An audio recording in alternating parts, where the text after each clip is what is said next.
Alright, I just wanted to make a short video showing some of the tools that everybody's going to need. So almost all the projects have some kind of mechanical fastener and some sort of fillet. So I'm going to first, just to show how to deal with the mechanical fastener, I'm just going to make a small solid object. Something like this. And so for a lot of people, it's these centered bolts. Some people are closer to the edge. So what I want to do first on this, to give myself a reference, if I know my first bolt is 5 inches up, I'm going to come to this midpoint, and I'm going to come straight up, and I'm going to say 5 inches. And then I'm going to come this direction. Now I've got my starting point. I'll hit enter. It's in the middle, and it's at the correct height for my first bolt. If you're one of the people who has it closer to the edge, instead of snapping to the middle, you create whatever dimension you need in, and then whatever dimension you need out. So I'm going to just assume it's a hex bolt. If I come in here and snap to the end, like it's coming the wrong direction from what I want. So what I typically do is, to make sure it's on this surface, if you hold Control and Shift and click on this surface, now Rhino knows I'm drawing something on this plane. So I can come in here, I can click the end, and now, make sure, so this is going point to point, so it'll depend on which piece of furniture you're doing. I'm going to hold Shift, and I'm going to do, let's just go with a 1/2 inch for now. So now I got the hex head, but each bolt has a shaft. So I'm going to need a circle. Same thing, I'm going to come from the middle. It still knows I'm drawing there. If I did a 1/2 inch bolt or head, I'm going to do something like a 1/4 inch shaft. Alright, so I've got these. These are my shapes. I don't need this necessarily anymore, this line, so I can delete it. Now I want to make planar surfaces out of these. So I'm going to type planar surface, build this, say enter. Now I'm going to do it again. I'm going to say enter for more planar surface, and I'm going to make one out of this and say enter. So now I have something to extrude. We're going to extrude the head in one direction and the cylinder in the other. So I'm going to say extrude surface, select surface to extrude, and I'm going to make sure I'm highlighting this, because right now it could either be the face that we drew it on or the hexagon. So that's it. I'm going to say enter, and now I'm going to come to a view that makes sense. So in this case it's the right view, and I don't know, let's just make it 0.25 inches. So now I've got this. I want to get to the other one now, and I can't see it from this view, but I can see it from this view. So I'm going to say again, select surfaces to extrude. Now I'm going with the circle. I'm going to say enter, and now I'm going to come this way. And if you're doing one of the tables, those are 2x2 legs, so it's probably not very big. I'm just going to say 0.5 inches. And now I have a bolt, but these are two separate pieces. So I want to join them using Boolean union. I'm going to click on here and here. And now when I click on it, it's a single object. Alright, obviously we can't go through something solid, so now we're going to go to Boolean difference. We're going to cut this And you want to make sure delete cutters says no, because if it's yes, you have to remake this bolt. So I'm going to click enter because this is the only thing I'm cutting. I'm going to click the bolt, hit enter, and now if I click on this, you can see because of this yellow circle, there's a hole in here. So I'll move it 5 in this direction just to show. Oop.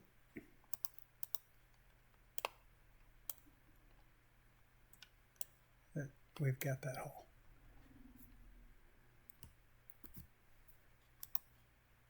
It kind of looks a little funky because of the surfaces. So if you really, all right, I'm going to do this again. I'll move it 5. And so because these surfaces are on top, it might not. No, wrong one.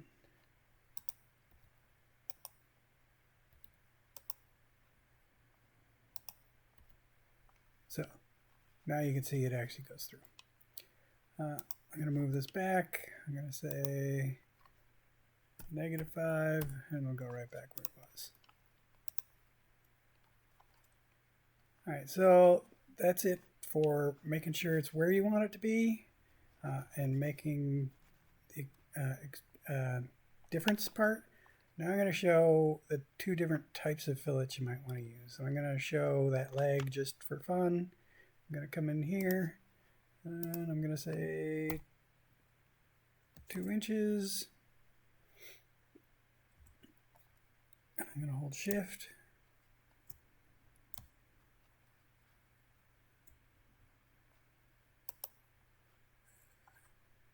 Two inches.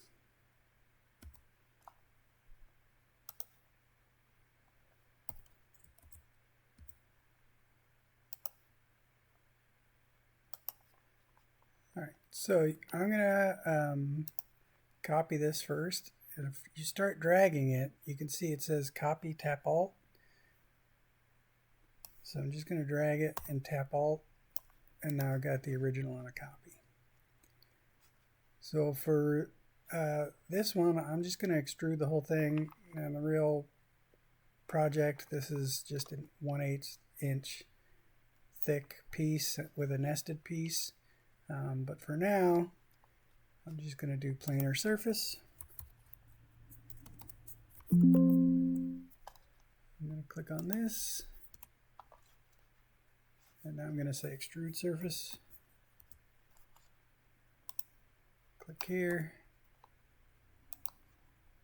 and bring it up. So we got these really harsh edges.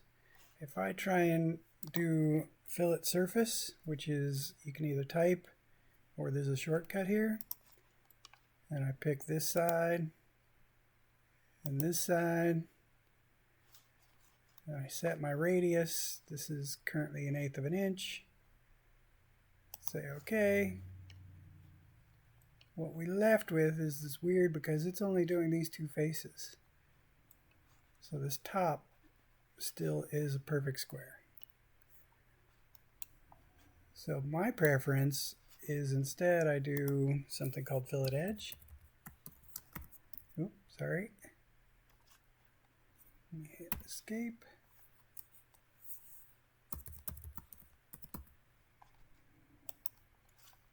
And so now if I click this edge, I can change the radius to 0.125 again.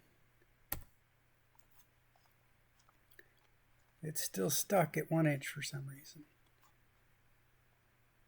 If I do another edge,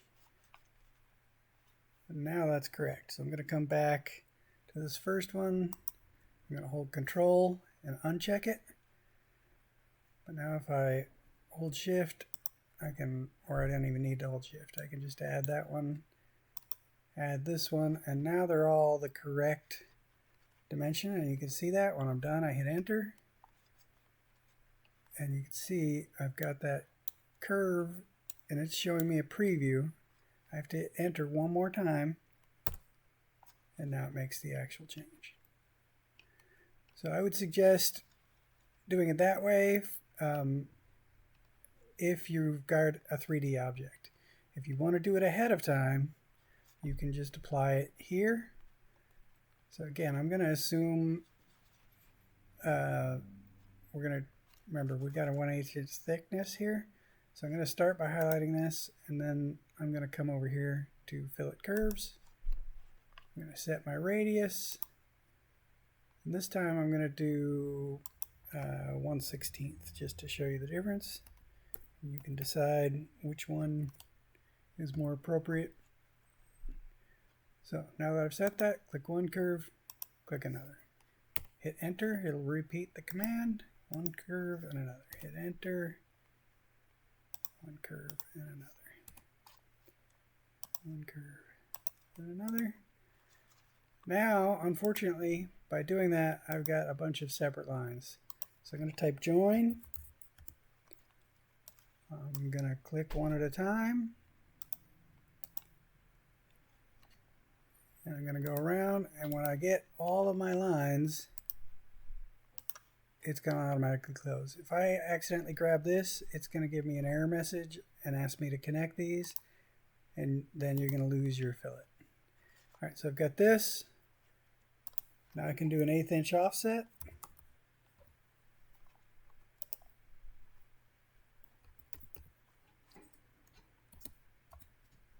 And you'll notice I'm going to show it two ways here. If I come in, you can see we lose that fillet. If I go out, we keep it. So I suggest starting with your innermost dimension. So if your outside is 2 and you got an 1/8 of an inch thickness, make your first square at 1 3/4 by 1 3/4. Put the fillets in, and then you'll get something like this. Now I can say planar surface. I can click both these. Now I can extrude surface. I can pick here, hit enter. And now if you know your height, you just type that in. So if this is a 29 inch, I hit enter, and now it's at that height. Same process here. If I was trying to put a bolt in, I would create a line coming up.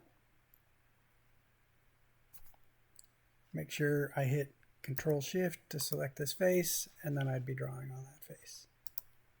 All right, hope that helps. I'll probably do just a super basic version of the table in a separate video, but these are the tools probably everybody's going to need to use.